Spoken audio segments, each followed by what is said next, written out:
ଦର୍ଶକ ବନ୍ଧୁ କଥାଗୁଡ଼ିକ ଧ୍ୟାନର ସହିତ ଶୁଣନ୍ତୁ। 1 ନମ୍ବର, ପୂଜା କରିବା ସମୟରେ ମହିଳାମାନେ ନଡ଼ିଆ ଭାଙ୍ଗିବା ଉଚିତ ନୁହେଁ। ଏହା ଅଶୁଭ ହୋଇଥାଏ ଏବଂ ପୁରୁଷ ଲୋକମାନେ ନଡ଼ିଆ ଭାଙ୍ଗିବା ଦ୍ୱାରା ମଙ୍ଗଳକାରୀ ହୋଇଥାଏ। 2 ନମ୍ବର, ରାସ୍ତାରେ ଯିବା ସମୟରେ ଯଦି ମୁଦ୍ରା କିମ୍ବା ପଇସା ମିଳେ ତେବେ ଏହା ଅଶୁଭ ହୋଇଥାଏ ଏବଂ କାର୍ଯ୍ୟରେ ସଫଳ ହେବା ପାଇଁ ବିଳମ୍ବ ହେବାର ସଂକେତ ଦେଇଥାଏ। 3 ନମ୍ବର, ଘରେ ଲକ୍ଷ୍ମୀ ଠାକୁରାଣୀଙ୍କର ଠିଆ ହୋଇଥିବା ଫଟୋ ରଖନ୍ତୁ ନାହିଁ। ବସିଥିବା ଫଟୋ ରଖିଲେ ମଙ୍ଗଳ ହୋଇଥାଏ। 4 ନମ୍ବର, ବାସନ ମାଜିଲା ବେଳେ ମନେ ରଖିବେ, ବାସନ ମାଜିଲା ବେଳେ ବାସନର ଶବ୍ଦ ଯେମିତି ଅଧିକ ହେବା ଉଚିତ ନୁହେଁ। ଏହାଦ୍ୱାରା ଅମଙ୍ଗଳକାରୀ ହୋଇଥାଏ ଏବଂ ଲକ୍ଷ୍ମୀ ଦୂରେଇ ଯାଇଥାନ୍ତି। 5 ନମ୍ବର, ପୂର୍ବକୁ ମୁହଁ କରି ଭୋଜନ କଲେ ଏବଂ ଦକ୍ଷିଣକୁ ମୁହଁ କରି ଶୟନ କଲେ ମଙ୍ଗଳ ହୋଇଥାଏ, ମନେ ରଖିବେ। 6 ନମ୍ବର, ଭୂମିରେ ପଡ଼ିଥିବା ଫୁଲରେ ଠାକୁରଙ୍କୁ ପୂଜା କରନ୍ତୁ ନାହିଁ, କିନ୍ତୁ ବଉଳ ଫୁଲ, ସେଫାଳି, ବେଲପତ୍ର ଓ ତୁଳସୀ ପତ୍ର ଭୂମିରେ ପଡ଼ିଲେ ବି ପୂଜା କରିପାରିବେ। 7 ନମ୍ବର, ଗୋଟିଏ ଦିନରେ ଯଦି ବୋହୂ ବାପ ଘରେ ଏବଂ ଶାଶୁ ଘରେ ଭୋଜନ କରେ ତେବେ ଦୁର୍ଭାଗ୍ୟ ଆସିଥାଏ, ମନେ ରଖିବେ।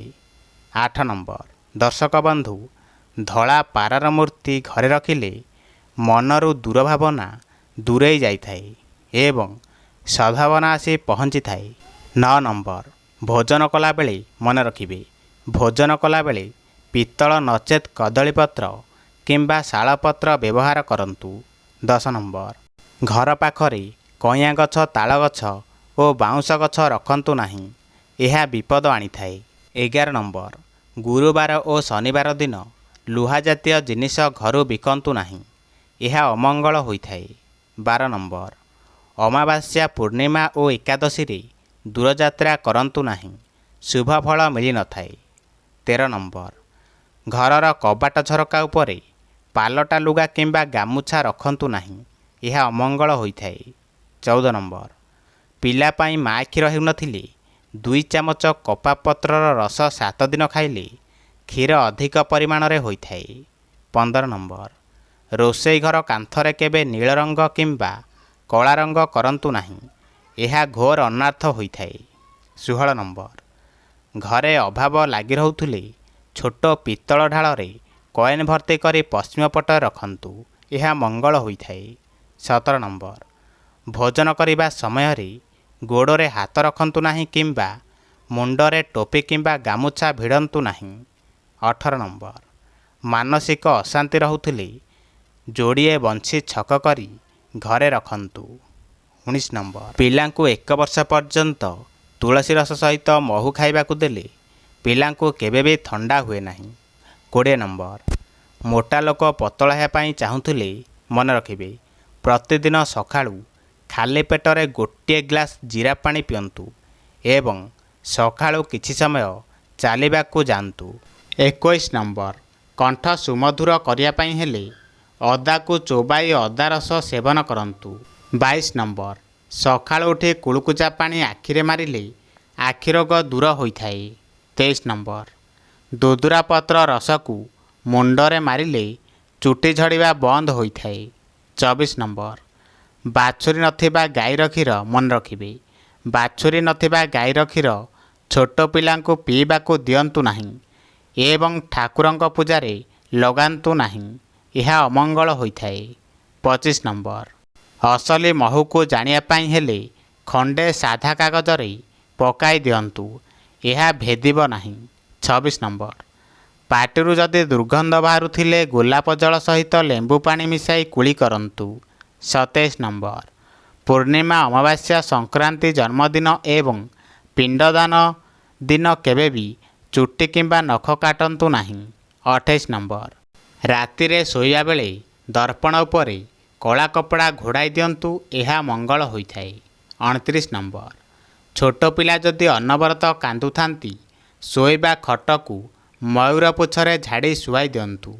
30 ନମ୍ବର, ରାତିରେ ବେଶୀ ସମୟ ମୋବାଇଲ ଦେଖନ୍ତୁ ନାହିଁ ଏବଂ ରାତିରେ ଶୋଇଲା ବେଳେ ମୋବାଇଲକୁ ମୁଣ୍ଡ ପାଖରେ ରଖି ଶୁଅନ୍ତୁ ନାହିଁ। 31 ନମ୍ବର, ସକାଳୁ ଉଠି କଞ୍ଚା କ୍ଷୀରରେ ଫାଳେ ଲେମ୍ବୁ ଚିପୁଡ଼ି ମୁହଁରେ ମାରିଲେ ମୁହଁର ସୌନ୍ଦର୍ଯ୍ୟ ବୃଦ୍ଧି ହୋଇଥାଏ। 32 ନମ୍ବର, ଘରର ଡାହାଣ ପାଖରେ ତୁଳସୀ ଚଉରା ରହିବା ଉଚିତ ଏବଂ ଘରୁ ବାହାରିଲା ବେଳେ ତୁଳସୀ ମୂଳର ମାଟି ମୁଣ୍ଡରେ ମାରିଲେ ଶୁଭ ହୋଇଥାଏ। 33 ନମ୍ବର, ଆଣ୍ଠୁଗଣ୍ଠି ଯନ୍ତ୍ରଣା ହେଉଥିଲେ ପାଣି ପିଇବା ବେଳେ ବସିକି ପିଅନ୍ତୁ ଏବଂ ଦିନକୁ 5ଟି ଲବଙ୍ଗ ଚୋବାଇ କରି ଖାଆନ୍ତୁ। 34 ନମ୍ବର, ବ୍ରଣ ଦାଗ ଲିଭାଇବା ପାଇଁ ଡାଲଚିନି ଗୁଣ୍ଡ ସହିତ ଅଳ୍ପ ମହୁ ମିଶାଇ ଦାଗରେ ମାରିଲେ ଦାଗ ଲିଭି ଯାଇଥାଏ। 35 ନମ୍ବର, ବିବାହିତା ସ୍ତ୍ରୀ ଲୋକମାନେ ରାତିରେ କେଶ ଖୋଲା ରଖି ଶୋଇବା ଅନୁଚିତ, ଏହା ଅମଙ୍ଗଳ ହୋଇଥାଏ। 36 ନମ୍ବର, ସୂର୍ଯ୍ୟାସ୍ତ ପରେ କେବେ କ୍ଷୀର କିମ୍ବା ଦହି ବାହାର ଲୋକଙ୍କୁ ଦିଅନ୍ତୁ ନାହିଁ, ଏହା ଅମଙ୍ଗଳ ହୋଇଥାଏ।